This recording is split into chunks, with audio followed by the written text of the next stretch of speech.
पहले भाग में बेटी युग इस कविता का गायन हमने किया था।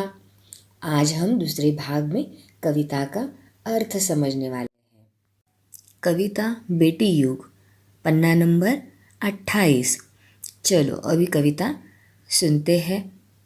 नानी वाली कथा कहानी अब भी जग में लगे सुहानी। बेटी युग के नए दौर की आओ लिख ले नई कहानी। आज भी बच्चों को नानी द्वारा सुनाई गई कहानियाँ प्यारी लगती हैं, सुहानी लगती हैं। आओ हम नई कहानियाँ लिखें जो बेटियों के लिए युग से संबंधित हो। बेटे युग में बेटा बेटी सभी पढ़ेंगे सभी बढ़ेंगे। फौलादी ले नेक इरादे खुद अपना इतिहास गढ़ेंगे। देश पढ़ेगा देश बढ़ेगा, दौड़ेगी अब तरुण जवानी। नानी वाली कथा कहानी अब भी जग में लगे सुहानी। इस नए युग में लड़के और लड़कियां दोनों पढ़ेंगे, पढ़ लिख कर आगे बढ़ेंगे और तरक्की के मजबूत इरादों के साथ स्वयं अपना इतिहास लिखेंगे। जब देश के सभी लड़के और लड़कियां पढ़ेंगे तो देश आगे बढ़ेगा। युवक और युवतियां प्रगति की दौड़ में दौड़ेंगे। आज भी बच्चों को नानी द्वारा सुनाई गई कहानियाँ प्यारी लगती है। बेटा शिक्षित आधी शिक्षा, दोनों शिक्षित पूरी शिक्षा। हमने सोचा मनन करो तुम, सोचो समझो करो समीक्षा।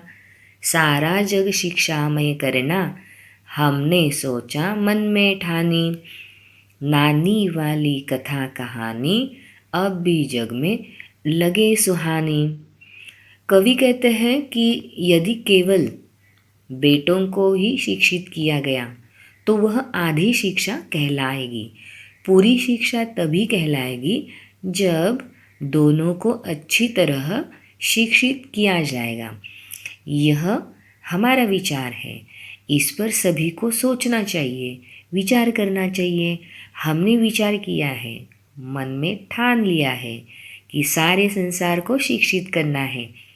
आज भी बच्चों को नानी द्वारा सुनाई गई कहानियाँ प्यारी लगती है। अब कोई ना अनपढ़ होगा, सबके हाथों पुस्तक होगी।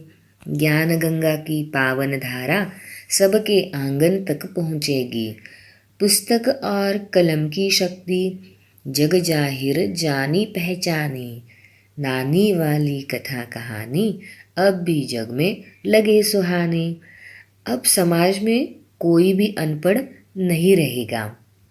सभी बच्चों के हाथ में पुस्तकें होगी। ज्ञान रूपी गंगा की पवित्र धारा प्रत्येक व्यक्ति के आंगन तक पहुँचेगी। अर्थात घर घर तक बच्चा, हर घर का बच्चा पढ़ेगा। सभी जानते हैं कि कलम में कितनी शक्ति होती है। पुस्तकें ज्ञान का भंडार ही है। आज भी बच्चों को नानी द्वारा सुनाई गई कहानियाँ प्यारी लगती है। बेटी युग सम्मान पर्व है, पुण्य पर्व है, ज्ञान पर्व है।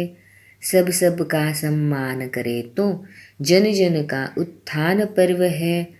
सोने की चिड़िया तब बोले, बेटी युग की हवा सयानी। नानी वाली कथा कहानी अब भी जग में लगे सुहानी। बेटी युग सम्मान का पर्व होगा, यह पुण्य पर्व होगा, यह ज्ञान की प्रतिष्ठा का पर्व है। जब सभी पढ़ लिख जाएंगे तो एक दूसरे का सम्मान करेंगे, तभी जन जन का उत्थान होगा। प्राचीन काल में भारत सोने की चिड़िया कहलाता था। अब फिर बेटी युग की हवाओं में यह गूंजेगा कि भारत सोने की चिड़िया है।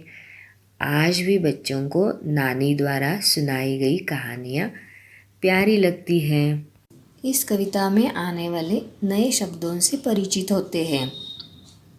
सुहानी, सुंदर, दौर, काल, समय, फौलादी, मजबूत, नेक, भला, अच्छा, इरादा, संकल्प, तरुण, युवा, मनन, सोचना, ठानना, पक्का करना, पावन, पवित्र, कलम, लेखनी, सम्मान, आदर, उत्थान, प्रगति, पर्व, त्योहार, सयानी, समझदार, समीक्षा, परीक्षण।